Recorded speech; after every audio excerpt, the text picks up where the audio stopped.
support to Code Composer Studio. This assumes that you have an installation and you would like to add support for a further device family or families.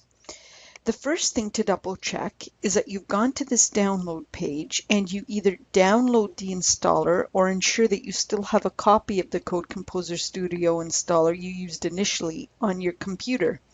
So in my case, I have a copy of the installer here. So run the installer as you did initially. Say yes to the permissions question. And then it will take a couple seconds for the installer to come up here. And we'll see here we get another question about antivirus with the setup on my particular PC. I can just select yes a couple times to continue. We accept the license terms, select next.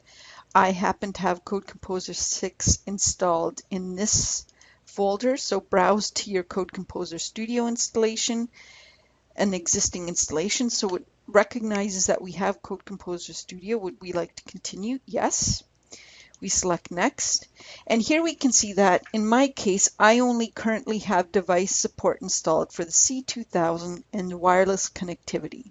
So now I can select, so for example, I'd like to add support for the MSP430 family, and I select next,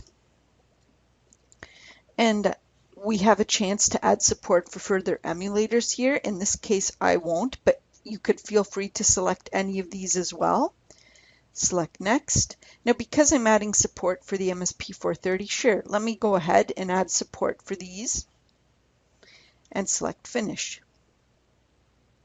And so installation will start and we will come back once it's done. So now that the installation is finished, we can go into Code Composer Studio and verify that MSP430 support in this example has actually been added.